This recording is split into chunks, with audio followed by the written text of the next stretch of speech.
우리 빌립보서 2장 25절 말씀 같이 한 마음으로 합독해 보도록 하겠습니다. 그러나 에바브로디도를 너희에게 보내는 것이요 필요한 줄로 생각하노니 그는 나의 형제여 함께 수고하고 함께 군사된 자요 너의 사자로 내게 쓸 것을 돕는 자라. 인도의 성자라고 알려진 썬다싱에 보면 이러한 예화가 있습니다. 그가 전도 여행 중에 히말라야 산맥을 건너가고 있었습니다. 아주 추운 겨울이었습니다. 아주 혹독한 눈보라가 치고 있었습니다. 그런데 이렇게 히말라야 산맥을 건너가고 있는 중에 한 남자 청년이 쓰러져 있는 걸 보게 됩니다. 그래서 썬다싱은 그 사람을 좀 같이 이렇게 해서 같이 가야겠다 생각을 합니다. 그런데 그 옆에 있던 동료가 이러면 우리 모두 죽습니다. 빨리 지나가야 됩니다. 여기서 시간을 더 지체하면 다 죽습니다 하면서 그는 그 청년을 일으켜 세워가는 것을 반대하고 혼자 가버립니다. 그래서 썬다싱은 마음이 불편해서 갈 수가 없는 겁니다. 그래서 쓰러져 있는 그 젊은 청년을 업어가지고 그리고 히말라야 산맥을 건너가고 있었습니다. 그런데 그 청년이 너무 건실하다 보니까 얼마나 무겁겠습니까? 눈밭에 뒹굴어지기도 합니다. 다시 일으켜 세웁니다. 다시 들쳤고 갑니다. 그런데 은혜로 땀이 나기 시작하는 거예요. 사람 그 추운 겨울날 혹독한 환경인데 누군가를 돕기 시작하면요 마음이 따뜻해집니다. 이런 환경이 그를 지배할 수가 없다라는 겁니다. 땀이 나기 시작하면서 그 온기 때문에 뒤에 있는 청년도 회복이 되기 시작하는 거예요. 그래서 썬다싱과 그 뒤에 있는 청년은 같이 이 추운 혹독한 이 겨울바람이 부는 그곳을 잘 지나가는데 저 멀리에서 보니 어떤 사람이 죽어 있는 겁니다. 누구입니까? 혼자 살겠다고 먼저 간 사람이 죽어 있는 거예요. 사랑하는 여러분, 먼저 사는 게 아니라 먼저 외로이 죽음을 기억하시기 바라겠습니다. 같이 가야 되는 겁니다. 하나님께서 그렇게 지으셨습니다. 우리 주님께서는요, 나 혼자 살겠다고 하는 사람은 주님께 살 수 없게끔 만드셨다라는 겁니다. 사랑하는 여러분, 행복하게 살고 싶습니까? 승리하고 싶습니까? 형통한 삶 살고 싶습니까? 그렇다면 같이 가셔야 되는 겁니다. 그래서 여러분의 삶 가운데 가장 지독한 사람, 참으로 여러분의 삶 가운데 내 자신을 가장 자학한 사람은 어떤 사람인 줄 아십니까? 이기적인 사람입니다. 이기적인 사람은 자기 자신을 사랑하지 못하는 사람이에요. 정말 여러분 자신을 사랑하고 싶더라면 여러분 나누며 섬기며 같이 사랑하며 살아야 되는 겁니다. 오늘 바울 선생님은 감옥 안에서 자신의 필요를 먼저 생각하는 것이 아니라 오늘 바울 선생님이 이렇게 고백을 합니다. 내가 에바브로디도 너에게 보내는 것이 필요한 줄로 생각하노니 빌립보 교회 성도들 필요를 먼저 채우고 있습니다. 이게 그리스도의 삶이에요. 여러분, 이웃을 먼저 생각한다라는 겁니다. 추운, 참으로 또한 차가운 그리고 좋지 않은 환경에서 나 생각하기도, 자기 자신 생각하기에도 부족하고 자신의 처량함을 묵상하기에도 부족한 시간에 그런 자신의 처량함을 묵상하지도 않습니다. 자신의 환경에 대해서 탓하지도 않습니다. 그는 무엇을 생각하느냐? 교회를 생각한다는 겁니다. 교회는 곧 누구입니까? 성도들을 생각하고 있다라는 겁니다. 하나님은 그런 자에게 축복하여 주십니다. 성도들을 사랑하며 자신의 처지보다는요 교회가 잘 되기를 바라는 바울의 마음, 우리 모두가 닮아야 된다는 겁니다. 바울이 가는 곳마다는 교회를 세웠습니다. 그 교회를 통해서 복음이 풍성하게 확장이 되고 있습니다. 하나님은요 교회를 참 중요시 여깁니다. 사람들이 이렇게 말합니다. 어떻게 교회에 먼저 헌신할 수 있어? 어떻게 이렇게 바울처럼 자기가 이렇게 감옥에 갇혀 있는데 자기를 먼저 돌보지 않고 교회 필요를 먼저 생각할 수 있어? 어떻게 그럴 수 있어? 라고 생각을 합니다. 그러나 우리 그리스도인들 그렇게 생각해서는 안 됩니다. 사랑하는 여러분, 세상에서도 어떻습니까? 우리 부모님들은 자녀들에게 헌신하고 살아갑니다. 애처로울 정도로 헌신하고 살아갑니다. 그럴 때 주에 있는 사람이 말합니다. 당신에서 사세요. 그러면은 그 부모가 이렇게 말하죠. 내가 부모인데 어떻게 자녀를 놔두고 내가 나 혼자 살 수 있겠어? 그럼 주에 있는 사람들은 그럼 그렇지 부모니까. 또한 가족 형제들 간에 어떻습니까? 서로 우애하게 지냅니다. 서로 헌신하고 지냅니다. 가족이니까요. 세상에서도 그런 걸 잘 알고 있습니다. 마찬가지예요. 우리는 하나님을 아버지로 모시고 사는 자녀들입니다. 우린 영가족입니다. 그러니 당연히 아버지 하나님으로 살아가는 건 당연한 것이고, 또한 같이 식구된 영가족이 된 서로의 성도가 된 같이 식구가 된 옆에 형제 자매를 돌보며 사는 것은 마땅한 것이라는 겁니다. 오늘 바울 선생님은요 에바브로디도에게 향해서 이렇게 말합니다. 에바브로디도는 나의 형제란다. 말합니다. 또한 나의 함께한 수고했던 군사란다라는 말합니다. 사랑하는 여러분, 바울에게 있어서 에바브로디도는요, 형제였습니다. 동역자였었습니다. 함께 수고했던 영적 전쟁을 같이 했던 영적인 군사였다라는 겁니다. 이렇게 우리가 주님의 일을 하는데 같이 동역하며 같이 형제를 나눌 수 있는 영적 군사가 되어서 영적 싸움을 같이 해나갈 수 있는 이런 끈끈한 공동체가 저와 여러분이 되어야 한다라는 겁니다. 얼마나 행복합니까? 여러분, 에바브로디도를 향해서 이는 내 형제였어, 이는 나의 사역에 수고한 자였어, 이는 나의 사역에 함께 동참한 군사였어. 여러분, 이렇게 평가를 받아야 되는 겁니다. 그런데 이렇게 평가를 받을 뿐만 아니라 성경은 이렇게 말합니다. 이런 에바브로디도를 너희들은 존귀히 여기라고 말하고 있습니다. 주님께서 존귀히 여긴 인생은요, 복음을 위해서 희생하는 인생입니다. 교회를 위해서 희생하는 인생입니다. 교회 비전을 향해서 같이 동역하며 같이 군사가 되어서 같이 수고하는 인생, 주님께서는 최고 인생이라는 것입니다. 여러분이 이렇게 여러분 인생을 바쳐가면서 젊음을 바쳐가면서 여러분 쏟을 교회가 있습니까? 여러분 그 교회 비전이 여러분 쓰임받고 있습니까? 그럼 여러분 괜찮은 인생이에요. 근데 한 인생을 살아가면서도 내가 이렇게 수고하고 내가 동역하면서 군사가 돼 같이 영적 싸움에 나가면서 교회를 지켜나가야 될 교회가 없더라면, 여러분의 그런 뜨거움이 없더라면 여러분 너무 재미없는 인생을 사는 거예요. 진짜 재미있는 인생은요, 이렇게 주의 비전에 같이 동참하는 인생입니다. 같이 뜨겁게 나아가는 인생이라는 겁니다. 이 세상에 각자 다들 열심히 살아갑니다. 무엇을 해서? 자기 자신으로 해서요. 자기 명예를 위해서, 자신의 안락을 위해서, 자신의 노후를 위해서 가정도 열심히 지키고 사업장도 하고 열심히 합니다. 모든 것 다 자기 자신이에요. 그러나 여러분, 우리 그리스도인들은 자기 자신을 사는 게 아닙니다. 그리스도인들은 예수 그리스도를 살아가는 겁니다. 오늘 에바브로디도는요, 바울이 평가를 해줍니다. 그는 나의 형제였어. 복음을 같이 전하는데 내 형제로서, 내 동역자로서, 또한 나와 함께한 군사였어. 같이 영적 싸움을 해나가는 너무 멋진 사람이었어 라고 말합니다. 그런데 26절 말씀에 보니 그가 너희 무리를 간절히 사모하고 자기가 병든 것을 너희가 들은 줄 알고 심히 근심한지라 라고 그랬습니다. 에바브로디도가 바울을 위해서 쓸 것을 돕기 위해서 바울이 있는 것으로 왔습니다. 그런데 어떠한 이유인지는 모르겠습니다. 하지만 그가 아주 심한 병에 걸렸습니다. 이제 죽을 사경을 헤매고 있습니다. 그 소식을 빌립보 교회 성도들이 알게 된 겁니다. 얼마나 근심이 됩니까? 그래서 지금 바울이 너무 걱정이 되는 거예요. 바울이 걱정이 됩니다. 지금 그도 지금 빌립보에 있는 교회 성도들 만나고 싶어 하기도 하지만 지금 자기가 병든 것을 너희가 들은 줄 심히 근심한지라, 너무 근심이 된다는 겁니다. 성도들이 걱정할까 봐. 바울은 지금 자신이 감옥 안에 있어도 성도들이 걱정할까 봐 너무 걱정이 되는 거예요. 이런 교회가 박순하는 교회예요. 여러분, 목회자는 성도의 걱정할까 봐, 성도들의 심력 끼치지 않으려고 여러분 노심초사하는 목회자, 너무 행복한 목회자죠. 여러분, 성도는 또한 어떤 성도입니까? 이렇게 또한 말씀과 기도 전무할 수 있도록 신경 쓰지 않게 해주려고 이렇게 도와주는 성도들, 너무 멋진 성도들이죠. 이게 박순하는 교회라는 겁니다. 지금 바울은 온통 생각이 교회 성도들 생각밖에 없습니다. 성도들이 혹시 근심할까 봐. 그러면서 그 성도들 근심은 여러 가지가 있겠죠. 큰일 났다. 에바브로디도가 지금 아프대. 그러면 어떡하지? 에바브로디 괜찮나? 라고 생각하는 사람도 있을 것입니다. 또 어떤 부류는요, 아니 바울 도우라고 했는데 도대체 왜 병 걸리고 그런 거야? 좀 신경질 내는 사람도 있을 겁니다. 또 어떤 사람은요, 이상하다.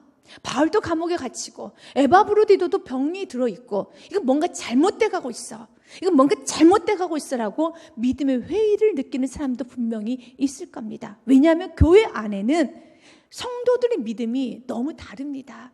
바울은 확신하고 있습니다. 바울은 흔들림이 없습니다. 에바브로디도가 여러분 병에 들어도 자신이 감옥에 갇혀도 내가 가고 있는 길은 정확한 길이라는 겁니다. 내가 가고 있는 그 길은 확실한 길이라는 겁니다.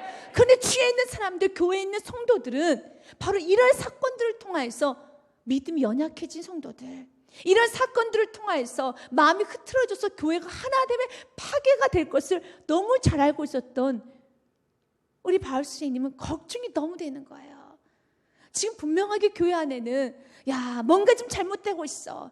어떻게 이렇게 되는 게 없어. 바울도 감옥에 갇히고, 아니 이렇게 에바브로디도까지 이렇게 병에 걸린 거야. 도대체 잘 되는 게 없잖아 라고 말하는 사람도 있을 거라는 거예요. 그런데 바울은 그걸 너무 걱정합니다. 성도들 믿음이 떨어지면 안 되는데, 이건 하나의 과정인데, 우리가 어떤 어려움을 당해도 끝까지 이겨야 되는데, 그리고 하나님께서 합력하여 선을 이루어주시는데, 이런 어려움이 있어서 멈춰서는 안 되는데, 그렇다 믿음의 회의를 느껴서도 안 되고 끝까지 전진해 나가야 되는데, 만약 에바브로디도가 순교를 했다라면, 병이 들어서 죽었다라면 어떻게 되겠습니까? 그는 순교예요.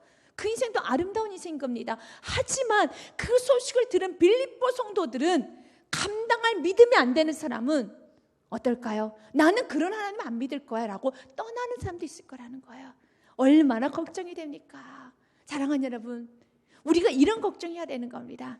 여러분, 여러분의 가정, 여러분 주의 뜻대로 살고 있습니까? 여러분 가난을 해도 여러분 주의 뜻대로 살고 있습니까? 괜찮습니다. 그러나 여러분의 가난을 통해서, 여러분 질병을 통해서 누군가 지금 시험에 들고 있다라면은 주여 긍휼을 베풀어 주시옵소서. 여러분 교회 성도를 향해서 걱정하면요, 하나님 긍휼을 베풀어 주십니다. 왜냐면 27절 말씀에 보면은 그 병이 고침을 받았어요. 오늘 이렇게 되었습니다. 그가 병들어 죽게 되었으나 이만큼 죽을 병에 걸린 거예요. 지금요 엄청난 일이 일어났다는 겁니다. 그러나 하나님이 그를 긍휼히 여기셨고, 그뿐 아니라 또 나를 긍휼히 여기사 내 근심의 근심을 면하게 하셨느니라. 아멘. 얼마나 지금 바울이 고통스럽게 기도했는지 잘 알 겁니다. 하나님 나를 긍휼히 여겨주셨다라고요. 여러분, 바울은 빌립보 성도들 모른 척 할 수 있습니다. 뭐 각자 믿음대로 가는 것이지 뭐, 나는 지금 나 예수 잘 믿어, 나 예수 믿는 그 길 확실해, 너희들 믿음이 떨어지든지 말든지 난 나 길 갈 거야 라고 생각하는 게 아니었어요. 너무 근심이 되어서 하나님 살려주시옵소서. 지금 내가 감옥에 있는데 나를 돕게 쏜 에바브로디도까지 죽을 병에 걸렸습니다. 이 모든 소식을 접하게 된 빌립보 성도들의 마음이 어떻겠습니까? 어떤 사람들은요 기도로 들어가는 사람도 있지만, 어떤 사람 불평과 원망과 수근수근하는 사람도 분명히 있을 겁니다. 주여 불쌍히 여기시사 교회가 하나 되게 하여 주시옵소서. 얼마나 기도를 했겠습니까? 그 기도할 때 하나님은 긍휼히 여겨주시사 기적을 베풀어 주십니다. 주님, 저는 행복합니다. 전 너무 좋습니다. 그러나 주님, 나의 가정 때문에, 하나님 나의 인생 때문에, 아직까지 회복되지 않는 모든 것 때문에 주위 사람들이 실족할까봐 너무 걱정이 됩니다. 주 한번 부어주시옵소서, 한번 축복하여 주시옵소서 라고 기도할 때 하나님은 기적을 베풀어 주십니다. 그러기 위해서는요 서로 하나가 돼야 돼요. 바울은 자기 살기 위해서 자기 걱정만 하지 않습니다. 에바브로디도 마찬가지예요. 자기의 병을 걱정한 것이 아니라 바울, 에바브로디들은 온통 걱정은 교회 걱정이라는 거예요. 교회 성도들 걱정이라는 겁니다. 이게 바로 하나됨이라는 거예요. 시편 133편 말씀에 보면은요 1절과 3절 말씀에 너무 아름다운 시가 있습니다. 보라, 형제가 연합하여 동거함이 어찌 그리 선하고 아름다운고, 서로 연합하여서 동거함이 서로 하나됨이 어찌 선하고 너무 아름다운고, 그 아름다움이 마치 2절 말씀에 보니 머리에 있는 보배로운 기름이 수염 곧 아론의 수염에 흘러서 그의 옷깃까지 내린 것 같고, 사람의 여기서 기름은 성령 충만입니다. 하늘의 복이라는 겁니다. 하늘의 복이 흘러 그의 수염에서 옷가까지 쭉 흘러내렸다는 거예요. 그런데 그 하늘의 복을, 이 성령의 기름 부심을 이렇게 말하고 있습니다. 영생의 축복이라고 말하고 있습니다. 3절 말씀 같이 읽겠습니다. 헐몬에 있으리 시온의 산들에 내린 같도다. 거기서 여호와께서 복을 명령하셨나니 곧 영생이로다. 아멘. 하늘에서 기름이 부어진다는 겁니다. 그래서 아론의 수염을 통해서 옷깃에 내려옵니다. 그 옷깃을 통하여서 헐몬산에 있는 모든 이스라엘 백성들이 다 임한다는 겁니다. 그게 복이라는 겁니다. 이 복이 시작되는 그 기점이 어디입니까? 형제가 연합할 때 교회에 축복이 임하기 원합니까? 교회에 축복이 임해서 여러분의 가정에 축복이 흐르기 원합니까? 우리가 하나 되어야 되는 겁니다. 가장 어리석은 성도가 가정에 축복받기는 원하는데, 내 인생이 잘 되기는 원하는데 교회 하나됨을 파괴하는 사람, 그러면은요 여러분 가정이 안 되게 되어 있습니다. 축복은요 교회를 통해서 헐몬산으로 흐르게 되어 있습니다. 여러분 교회에 이 기름 부심이 있어야 됩니다. 축복의 기름 부심이 있어야 됩니다. 여러분 치유의 기름 부심이 있어야 됩니다. 영권 있고 물권의 기름 부심이 있어야 되는 겁니다. 화평의 기름 부심이 있어야 되는 겁니다. 이 기름 부심이 여러분이 가진 그대 통로가 되기 위해서 우리 모두 하나가 되어야 되는 거예요. 그래서 1절 말씀 이렇게 되고 말하고 있습니다. 형제 연합하여 동거하며 어찌 그리 선하고 아름다운고. 바울은 이걸 알았어요. 그래서 바울은요, 교회가 하나 되는 것에만 그런 집중했습니다. 왜냐? 교회가 하나 돼야지만 모든 성도의 복받는 역사가 일어나는 거예요. 여러분, 복 받고 싶습니까? 교회가 하나 되기를 있으십시오. 여러분, 각가지 여러 가지 문제가 있을 것입니다. 미래의 수준도 천차만별입니다. 그럴 때 주님께 나에게 축복해달라고. 주님, 내가 교회가 하나 되는데 주 우리에게 기적이 임할 수 있도록, 우리에게 교회에 정말 치유가 임할 수 있도록 주여 내가 하나 되는데 힘쓰겠습니다. 그래서 어떤 사람도 불평, 불만, 수근수근하고 다니지 않도록 바울이 그렇게 걱정한 거예요. 그렇게 기도한 겁니다. 근심에 근심을 쌓으면서 기도하는 거예요. 만약 에바브로디도가 죽었다는 소식을 들으면 빌립보 교회 안에 살아남을 사람 살아남아요. 거기서 믿음의 길을 가는 사람 믿음의 길을 갑니다. 그러나 그 와중에서도 수근수근하면서, 여러분 어떻습니까? 끊임없이 불평불만하며 당을 지어낸 사람이 있을 건 뻔한 것입니다. 그렇기 때문에 그렇게 기도하고 있는 거예요. 걱정하고 있다라는 겁니다. 그러면서 바울 사도는요, 연역해서 말합니다. 에바브로디들을 이제 빨리 보낼 것이다. 그래, 너희들은 그를 기쁘게 받아라. 그리고 존귀 여기라 말하고 있습니다. 28절 말씀에 보니, 그러므로 내가 더욱 급히 그를 보낸 것은 너희로 그를 다시 보고 기뻐하게 하며 내 근심도 덜려 함이니라 그랬습니다. 야, 이제 내가 살 것 같다.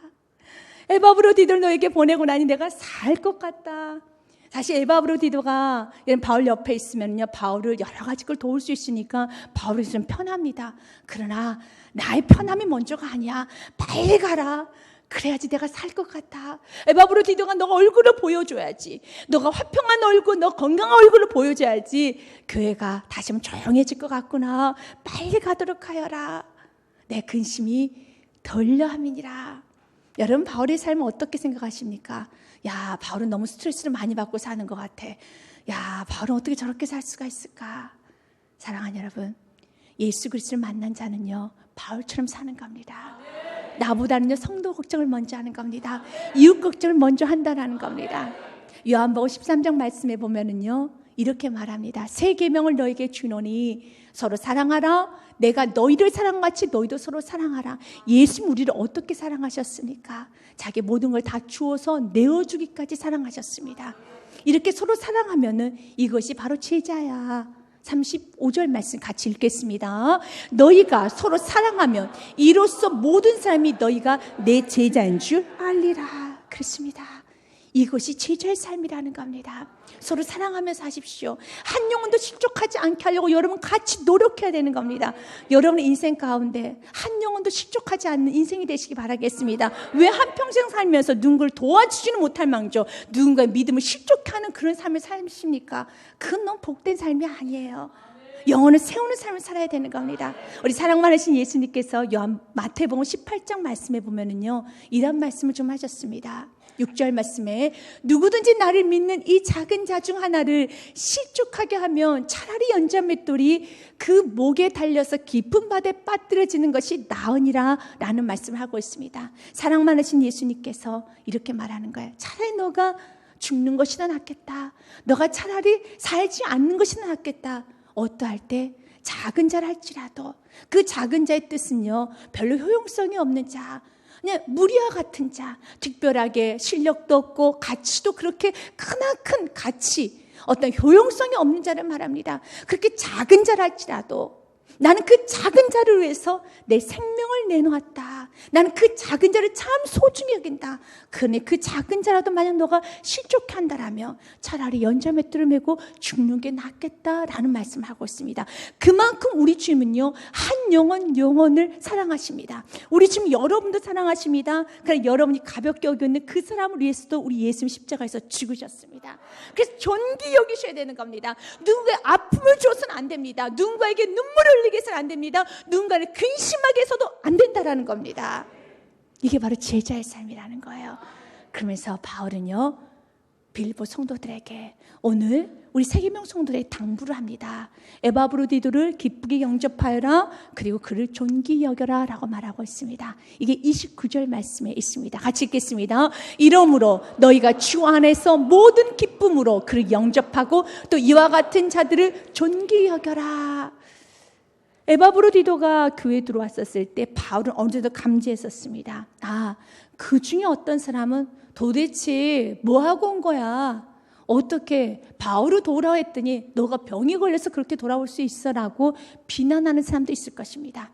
더 나아가서 에바브로디도에 대해서 그렇게 좋게 평가하는 사람도 없을 수도 있습니다. 그렇게 좋게 평가하지 않을 수도 있다는 겁니다. 왜냐하면 그가 병들었다는 이유 때문에. 바울의 사역을 도왔으면 너가 축복받고 와야지. 바울의 사역을 도왔으면 그렇게 너가 대표교로 갔다 왔었으면 그렇게 헌신하며 그렇게 열심히 살았으면 너 축복받아야지. 왜 그렇게 인생이 안 됐어라고 기쁘게 영접하지 아니한 사람도 있을 거라는 거예요. 바울은 그럼 그걸 걱정하고 있습니다. 사랑하는 교회 여러분, 사랑하는 세계명 교회 여러분, 여러분의 삶 가운데 오늘 이 말씀 기억하십시오. 교회가 세워지기까지는요, 많은 사람들의 헌신이 있습니다. 그 헌신하는 과정에서 에바브로디처럼 자기 생명까지 위협을 느끼며 헌신하는 사람이 있습니다. 자기 시간은 물론이고 물질은 물론이고 여러분 여러 가지 걸 다 헌신하면서 여러분 교회를 세웠던 사람들이 있습니다. 성경은 말합니다. 그 사람을 기쁘게 영접하라고, 그 사람을 존귀 여기라고. 그런데 그 사람이 좀 여러분들이 보시기에 조금은 여러분 부와 명예를 갖지 않을 수도 있습니다. 그러나 그 사람들은 존귀 여겨야 되는 거예요. 여러분, 우리 한국교회 역사를 바라봅시다. 한국교회 이렇게 붕이 되기까지 누군가는요, 정말 눈물을 흘리면서 무릎으로 꿇었던 사람이 있습니다. 가정의 핍박을 받으면서도요, 오직 교회 중심으로 복음 전하며 살았던 그런 인물들이 있었다는 겁니다. 그런 인물들이 있었기 때문에 여기까지 붕이 된 거예요. 세계명교회도 마찬가지입니다. 세계명교회가 세워지기까지는요, 눈물에 헌신된 사람이 있습니다. 자기 시간을 다 투자합니다. 여러분, 자기 모든 걸 다 투자합니다. 그러면서 살아온 많은 사람들이 있습니다. 성경은 말합니다. 그 사람은 존귀 여기라고요. 그 사람은 존귀 여기지. 그가 좀 병들었다 해서, 그가 좀 일을 잘 못한다 해서 어떻게 이럴 수 있어라고 핀잔 두지 말라는 겁니다. 우리들의 삶에 오늘 말씀을 통해 도전을 받아야 됩니다. 주님, 내 인생 이제는 존귀한 인생이 되기 원합니다. 내 일에 바쁜 인생이 아니라 주님의 일을 함으로써, 교회 일을 함으로써 내가 존귀해지기 원하며 이제는 누군가 교회 헌신, 충성, 봉사했던 사람들을 존귀 여길 수 있는 아름다운 마음을 갖게 하여 주시옵소서. 그러면 30절 말씀해 보면 우리 주님이 이렇게 말합니다. 그가 그리스도의 일을 위하여 죽게 이르러도 자기 목숨을 돌보지 아니한 것은 나를 섬기는 너희 일의 부족함을 채우려 함이니라.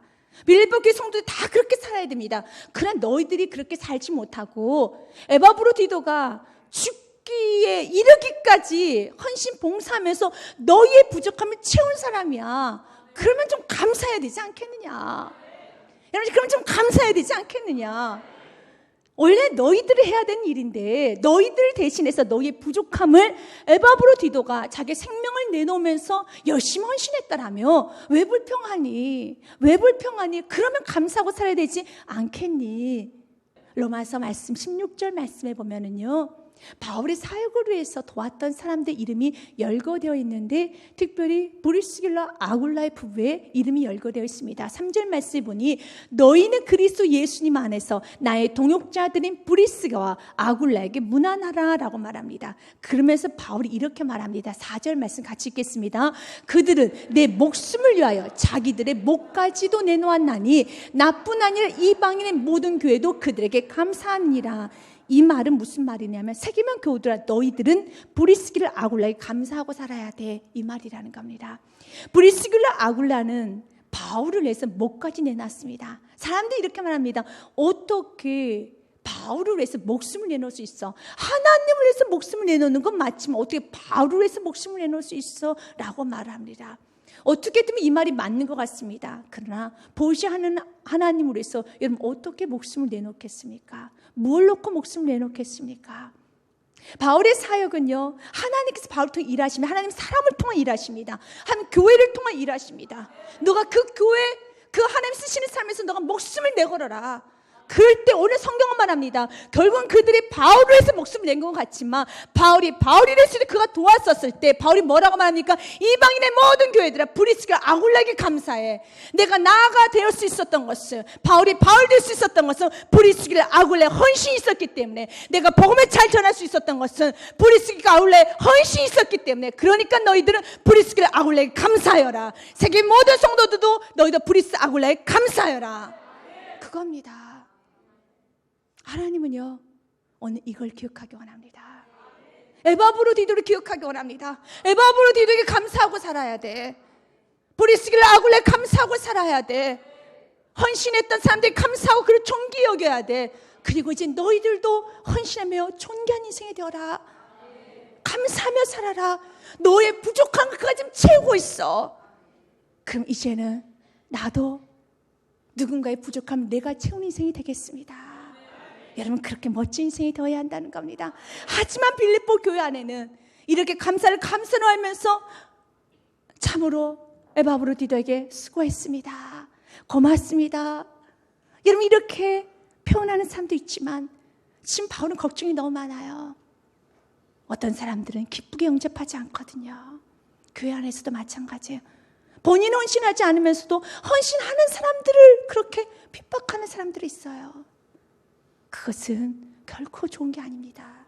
사랑하는 여러분, 우리도 헌신하고 살아야 됩니다. 그리고 누군가 헌신하는 사람을 존귀 여겨야 되는 겁니다. 그리고 그 사람을 기쁘게 영접할 수 있는 은혜가 있어야 되는 겁니다. 마리아가 주님 앞에 옥합을 깨뜨렸었을 때 다 기뻐하지 않았어요. 그때 우리 예수님께서는요, 한마디로 일침을 놓으십니다. 이게 마태복음 26장 말씀에 있어요. 10절 말씀 같이 읽겠습니다. 예수님께서 아시고 그들에게 이르시되 너희가 어찌 이 여자를 괴롭게 하느냐? 그가 내게 좋은 일을 하였느니라. 괴롭게 하지 말아라. 왜 괴롭게 하느냐? 너의 옥합을 깨뜨린 것도 아니고 그녀의 옥합을 깨뜨렸는데 왜 옥합을 깨뜨린 그 여인에게 왜 이렇게 괴롭게 하느냐? 사랑하는 여러분, 괴롭게 하는 것이 아니라 주님, 나도 깨뜨리겠습니다. 주님, 존경합니다. 감사합니다. 이런 은혜가 우리 교회에 충만하게 있어서 정말 교회가 서로 연합이 되고 뜨거워져서 교회 헐몬산의 그 축복이, 여러분 기적의 축복이, 치유의 축복이, 폭력의 축복이 충만히 흘러넘치시길 주님의 축복 드립니다.